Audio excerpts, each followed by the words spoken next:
이제부터는 동성애가 유전인가 두 번째 강의를 시작하도록 하겠습니다. 어, 첫 번째 동성애 유발 유전자가 있느냐, 그러니까 동성애를 하게 만드는 동성애를 유발하는 유전자가 있느냐는 것을 한번 살펴보겠습니다. 제일 먼저 유전자를 연구한 것이 해머라는 동성애자에 의해서 연구된 것입니다. 두 명의 남성 동성애자 형제가 있는 40가개의 X 염색체를 조사를 했습니다. 우리가 남자는 XY 염색체고 여자는 XX 염색체죠. 우리가 이걸 성 염색체라고 그러는데, 아무튼 X 염색체 위에 있는 XQ28이는 유전자군과 남성 동성애 사이에 높은 상관관계가 있다고 1993년도에 사이언스에 발표합니다. 이 사이언스는 굉장히 유명한 잡지예요. 그래서 이것이 굉장히 센세이션을 일으켰죠. 그리고 그 논문의 머릿말에 99% 이상의 통계적 신뢰도를 갖는다고 강조를 했습니다. 그래서 이 서구 언론이 동성애 유전자를 발견했다고 대서특필했습니다. 자, 여기 이제 그 논문에 대한 건데, 보면은 이 해머가 제1저자 제일 먼저 나와 있고요. 보면은 링키지랑 연관성입니다. 그러니까 DNA 마커라는 게 표지 유전자요. 눈에 잘 띄는 유전자다, 이렇게 보면 됩니다. 마커, 우리가 색칠할 때도 마커를 탁 하잖아요. DNA 마커, 그 다음에 X 크로모점이 염색체입니다. X 염색체와 그 다음에 메일 섹슈얼 오리엔테이션, 그러니까 남성 성적 지향. 그래서 남성 성적 지향과 X 염색체 사이에 관련성이다, 이렇게 되어 있고요. 그 밑에 보면은 40 패밀리가 나와 있죠. 그 다음에 맨 밑에 보면은 more than 99%, 그러니까 99% 이상이다. 근데 그 앞에 문장을 보면 statistical confidence level, 그러니까 통계적 신뢰도, 그러니까 통계적 신뢰도가 99% 이상이다 라는 말입니다. 그리고 맨 밑에 문장이 male sexual orientation, 그러니까 남성 성적 지향이 genetically 유전적으로 영향을 받았다. 그러니까 남성 동성애가 유전적으로 영향을 받았다는 것은 99% 이상의 신뢰도를 갖는다 하고 논문을 적었습니다. 그래서 이게 굉장히 센세이션을 일으켰어요. 자, 그런데 2년이 지나서 1995년도에 사이언스에 어떤 기사가 났는가 하면, 그러니까 게이진이라는 것은 동성애 유전자라는 뜻입니다. 그 스타디, 연구입니다. 연구가 퀘스천드, 의심이 된다. 그러니까 동성애 유전자 연구가 의심된다는 기사가 났어요. 그러면서 그 내용을 읽어보면 그 해머가 했던 연구가 윤리적으로 문제가 있다는 의혹을 받고 있다고 했고요. 왜 이런 일이 생겼는가 하면, 그 해머 밑에 있던 포스닥은 교수 밑에 있는 사람입니다. 그래서 같이 연구한 사람이 이제 교수가 이 데이터를 조작했다 하고 의혹을 제기했다는 겁니다. 그래서 미국 연구윤리국에서 정말 해머가 데이터를 조작했는지 선별해서 발표했는지 조사한다, 이렇게 됐고요. 그 포스닥은 결국 해고가 됐습니다. 자, 그 다음에 아까 해머가 발표한 것이 1993년도인데 6년이 지나서 1999년도에 라이스라는 사람이 논문을 발표합니다. 그런데 이 라이스는 XQ28 위에 있는 4개의 표지 유전자를 조사합니다. 그러니까 XQ28이라는 것이 유전자 집단이죠. 그 집단 안에 있는 4개의 표지 유전자를 조사해 가지고 그 50 이상의 그 동성애자 형제하고 또 일반 형제 33상하고 비교를 했어요. 비교해 가지고는 결국 XQ28은 남성 동성애와 관련 없다 해가지고 역시 사이언스에다가 1999년도에 발표를 합니다. 자, 여기에 이제 발표된 논문입니다. 제목을 보면 Male Homosexuality, 그러니까 남성 동성애. 그 다음에 absence는 없다는 뜻입니다. 없다는. linkage, 관련성이 없다. 그 다음에 마커 at XQ28. XQ28에 있는 마커와 이 남성 동성애는 관련 없다 하고 논문을 발표했습니다. 결국 이제 50 이상의 그 동성애자 하고 해서 맨 밑에 문장을 보게 되면 이 결과는 그 메일 호모섹슈얼리티, 남성 동성애와 관련된 그 X 링크드 진, 그러니까 X 염색체 위에 있는 유전자를 지지하지 않는다. 그렇게 되어 있습니다. 자, 그 다음에 이제 무스탄스키가 연구를 하는데, 이건 2005년도입니다.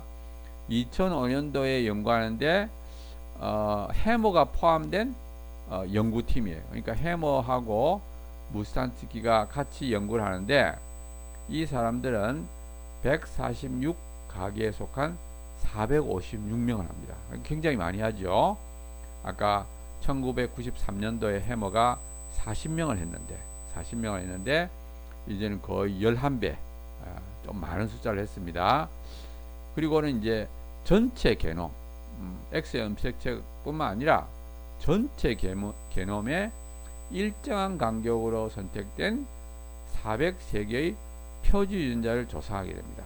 자, 그 결과 XQ28은 남성 동성애와 관련 없다 발표를 합니다. 그러니까 해머가 자기의 결과를 번복한 거죠. 자, 그렇지만 그 대신에 7번, 8번, 10번에 관련 유전자가 있을 것 같다 하고 이렇게 논문을 발표합니다. 자, 여기에 이제 2005년도에 발표된 논문인데 제1 저자는 무스탄스키지만 해머가 포함되어 있습니다. 자, 그래서 456명을 조사했다 그러고 여기 노란색인 것처럼 X28과의 링키지 관련성은 발견하지 못했다 이렇게 되어 있습니다. 자, 그 다음에 왜 1993년도에는 관련이 있다 그랬는데 왜 2005년도에는 관련 없다 그러는지를 자세하게 설명이 되어 있습니다. 제가 그 논문에 있는 그 그림을 그대로 가져왔어요. 자, 여기에 있는 그림을 보면 맨 위에 점선이 있고 중간에 실선이 있고 맨 밑바닥에 대시선이 있습니다. 자, 그리고 나서 이 점선, 실선, 대시선에 대한 설명이 옆에 있어요. 그리고 여기서 보면은 Y축이 뭐냐면 M-로드 이렇게 되어 있는데 이게 지수적으로 되어 있습니다. 그러니까 1이라는 건 10의 1성, 2라는 건 10의 2성, 3이라는 건 10의 3성 이렇게 되어 있어요. 그러니까 이게 굉장히 급격히 늘어나는 겁니다. Y축은. 자, 그리고 나서 이 논문에 설명이 되어 있습니다. 점선이 뭐냐? 이 점선이 1993년도 결과라는 거예요. 자, 1993년도 결과인데 보면은 예전의 조사 대상, 이 예전이라는 말은 1993년도를 말합니다. 1993년도 조사 대상에 대해 예전 논문 1993년도에 선택한 표지 유전자에 대한 결과다. 그러니까 1993년도에 40명을 조사했죠. 그리고 그 당시에 선택한 표지 유전자를 사용해서 얻은 결과라는 거예요. 그래서 여기에 점선입니다. 그리고 이게 보면은 점선이 거의 6하고 7 사이를 가지요. 6하고 7 사이라는 것은 10의 6성, 10의 7성. 그러니까 엄청나게 높은 숫자지요. 자, 그 그림 밑에 보면은 M-로드 값이 3 이상이 될 때 유전적으로 연관이 있다고 본다. 그러니까 3을 넘어가면 이거는 관련성이 있다 이렇게 보는 거예요. 근데 이건 뭐 3이 아니라 뭐 6하고 7 사이로 가니까 아주 확실하게 관련성이 있다 이렇게 주장을 한 겁니다. 자, 그 다음에 중간에 있는 게 실선입니다. 실선은 뭐냐? 예전의 조사 대상, 예전의 조사 대상이라는 것은 1993년도에 했던 조사 대상에 대해서 2005년도에 선택한 표지 유전자에 대한 결과. 자, 이거는 조사 대상은 1993년도인데 우리가 그 사람들 DNA에 있는 유전자를 조사할 때 2005년도에 선택한 유전자를 봤다는 거예요. 그러니까 조금 선택을 다르게 한 겁니다. 1993년도에 선택한 거하고 2005년도에는 다른 표지 유전자를 선택했어요. 자, 그렇게 하니까 실선의 결과가 나왔다는 겁니다. 그리고 맨 밑바닥에 거의 X축에 붙어 있는 대치선은 뭐냐? 전체 조사 대상자에 대해서 2005년도에 선택한 표지 유전자에 대한 결과. 그래서 여기서 전체 조사 대상이라는 것은 옛날의 조사 대상, 그러니까 40명이죠. 거기다가 새로 선택한 73가게를 더한 거. 여기 전체입니다. 전체. 그래서 전체를 해가지고 보니까 거의 0에 가깝죠.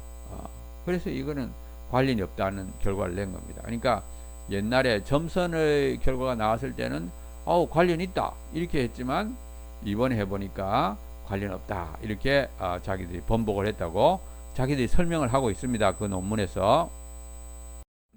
그리고 그러면서 그 이유를 설명하는 거예요. 그 이유는 뭐냐?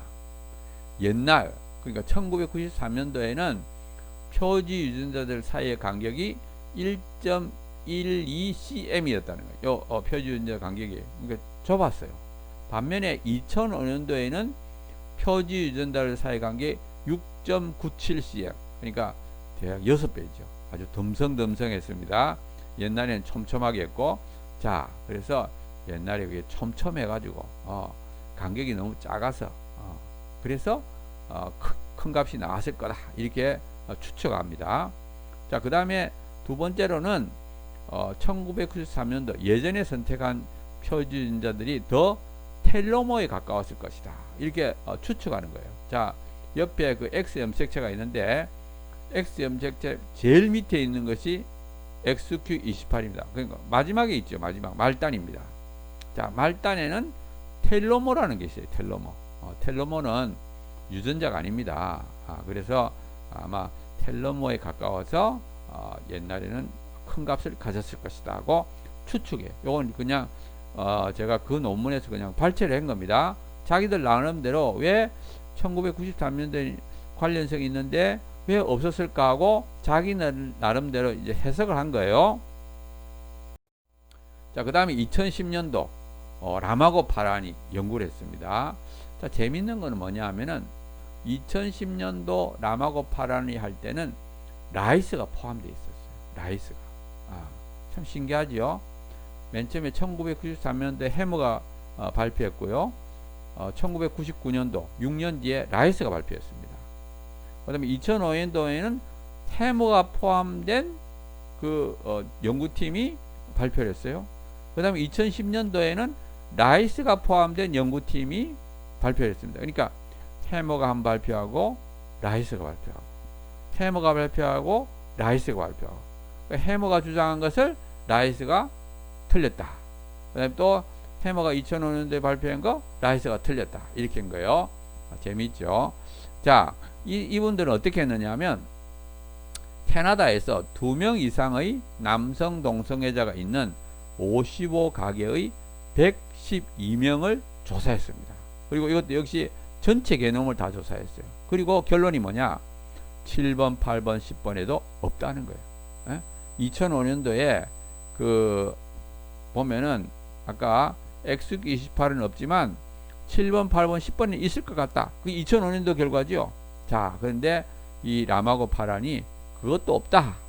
그렇게 결과를 냈습니다.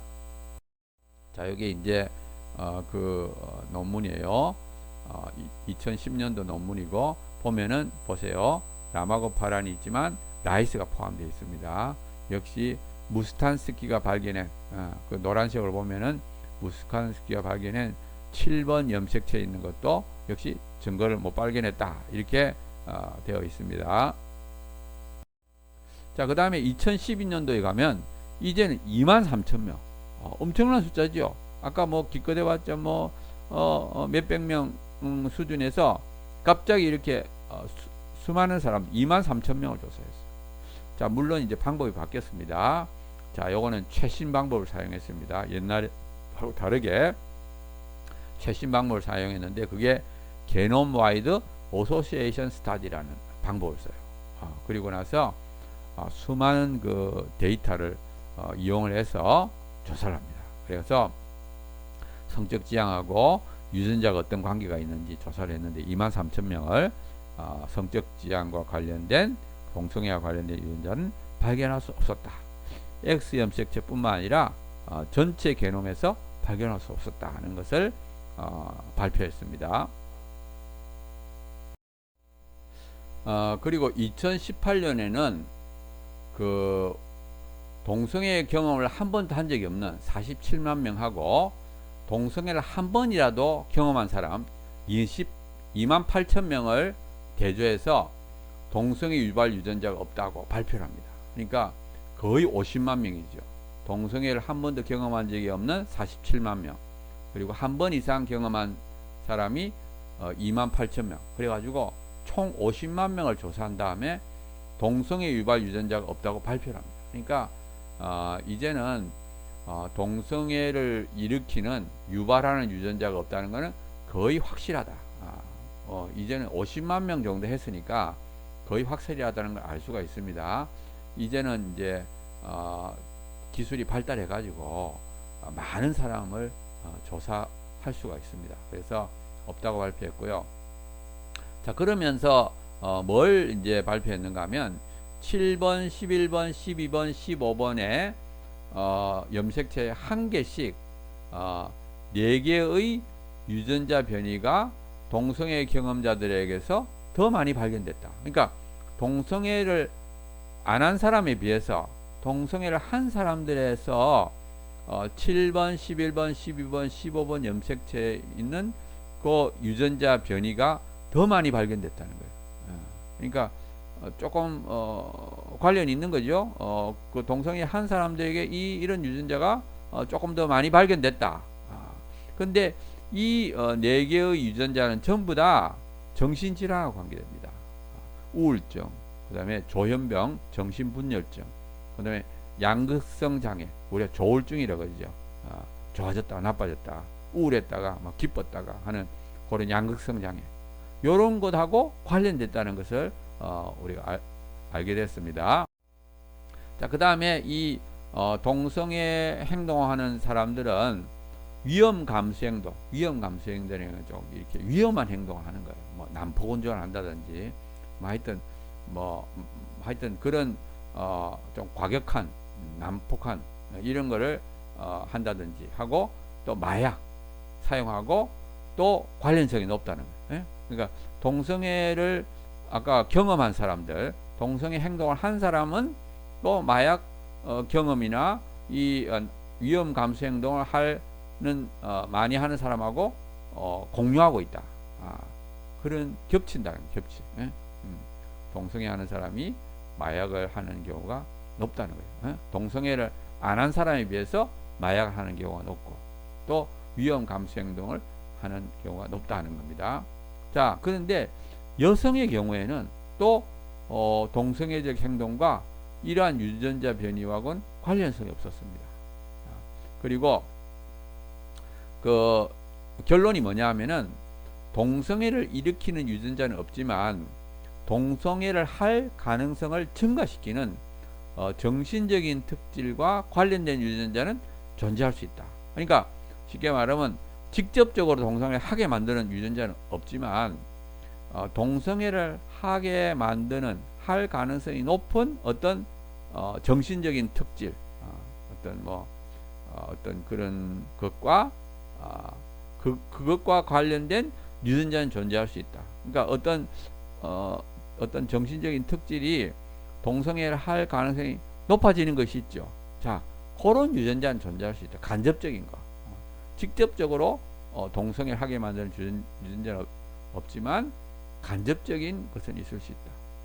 뭐 예를 들어서 이런 거죠. 쉽게 말하면 폭력을 유발하는 유전자는 없지만, 폭력을 하게 만드는 유전자는 없지만, 뭐 과격한 성격을 가진, 이런 막 다혈질, 그런 유전자는 있을 수 있다는 거예요. 그래서 폭력을 유발할 어떤 정신적 특질, 그러니까 좀 과격한 성격이라든지 다혈질이라든지 이런 유전자는 존재할 수가 있다. 그래서 간접적으로 그런 것은 있을 수 있다는 것을 이 연구에서 나타낸다는 겁니다. 자, 아무튼 이것의 결론은 뭐냐? 동성애를 일으키는 유발하는 유전자는 없다. 이렇게 볼 수 있습니다. 자, 이걸로 우리가 두 번째 그 영상을 마치도록 하겠습니다.